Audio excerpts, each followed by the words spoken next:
Friend, आज इस video में आपको क्लास 12 का ज्योग्राफी की पहला पुस्तक मानव भूगोल के मूल सिद्धांत का चैप्टर फर्स्ट, जिसका शीर्षक मानव भूगोल प्राकृतिक एवं विषय क्षेत्र की लघु उत्तरीय तथा दीर्घ उत्तरीय प्रश्नों का हल किया जाएगा। तो इस वीडियो में बने रहिए लास्ट तक और चलते हैं प्रश्न की ओर। इसमें पहला प्रश्न है कि मानव भूगोल को परिभाषित कीजिए। मानव भूगोल को परिभाषित कीजिए। तो इसका उत्तर यह है कि अनेक विद्वानों ने मानव भूगोल को परिभाषित किया है, जिनमें कुछ बातें समान हैं।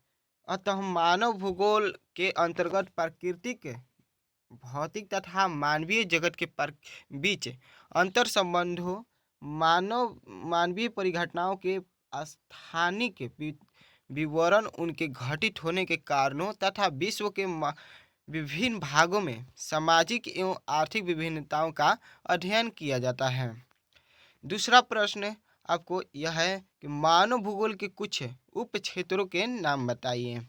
तो इसका उत्तर मानव भूगोल के उप क्षेत्र हैं व्यवहारवादी भूगोल, सामाजिक कल्याण का भूगोल, अवकाश का भूगोल, सांस्कृतिक भूगोल, लिंग भूगोल, ऐतिहासिक भूगोल, चिकित्सा भूगोल, निर्वाचन भूगोल, सैन्य भूगोल, संसाधन भूगोल, कृषि भूगोल, पर्यटक भूगोल, विपणन भूगोल तथा औद्योगिक भूगोल आदि।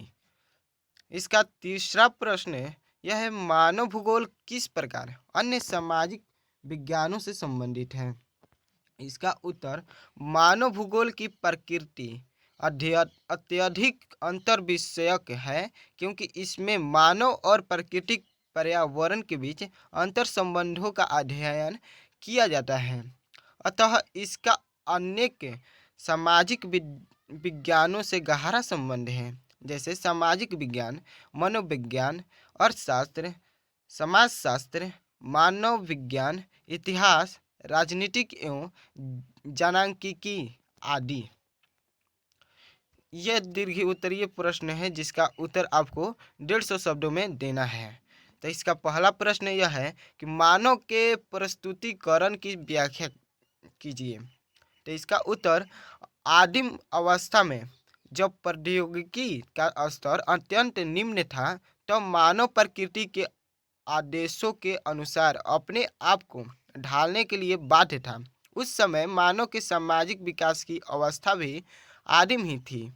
मानव की इस प्रकार की अन्याय क्रिया को पर्यावरणीय निश्चयवाद कहा गया। इस अवस्था में प्राकृतिक मानव प्रकृति की सुनता था, उसकी प्रचंडता से भयभीत होता था और उसकी पूजा करता था। विश्व में आज भी ऐसे समाज हैं जो प्राकृतिक पर्यावरण के साथ पूर्णतः सामंजस्य बनाए हुए हैं और प्राकृतिक एवं शक्तिशाली बलें पूज्य एवं सरकार योग्य बनी हुई हैं।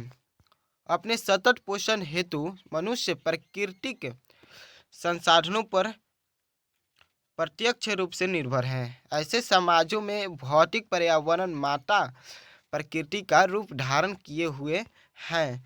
समय के साथ साथ लोग अपने पर्यावरण और प्राकृतिक बलों को समझने लगते हैं। अपने अर्जित ज्ञान के बल पर तकनीकी कौशल विकसित करने में समर्थ होते जाते हैं।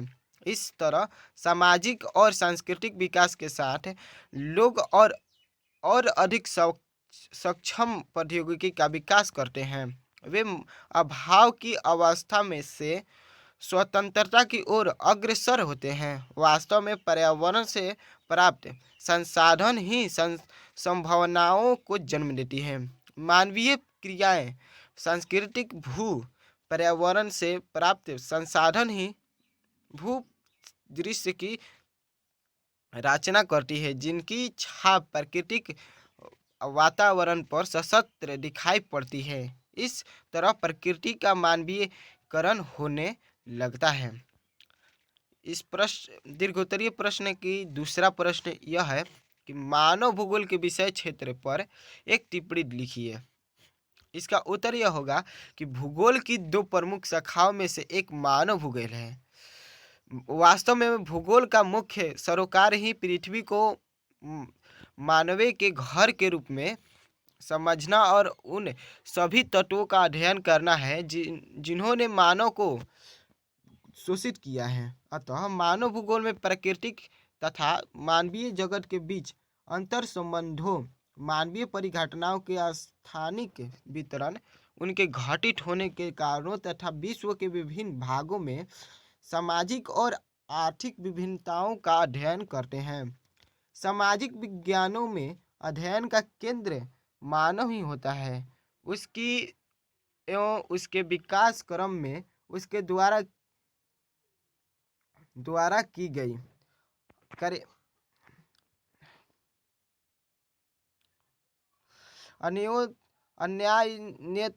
अन्योय क्रियाओं के परिणाम स्वरूप विभिन्न सामाजिक विज्ञानों की उत्पत्ति संभव हो सकी है, जैसे कि समाजशास्त्र, मनोविज्ञान, मानव विज्ञान, कल्याण अर्थशास्त्र, जनसांख्यिकीय अध्ययन, इतिहास, महामारी विज्ञान, नगरीय अध्ययन व नियोजन, राजनीतिक विज्ञान, सैन्य विज्ञान, लिंग अध्ययन, नगर एवं ग्रामीण नियोजन, अर्थशास्त्र, संसाधन अध्ययन, कृषि विज्ञान, औद्योगिक अर्थशास्त्र, व्यावसायिक अर्थशास्त्र एवं वाणिज्य, पर्यटन एवं यात्रा प्रबंधन तथा अंतर्राष्ट्रीय व्यापार आदि। इस तरह ज्ञान के विस्तार के साथ मानव भूगोल के नए उप क्षेत्रों को विकास होता रहा है।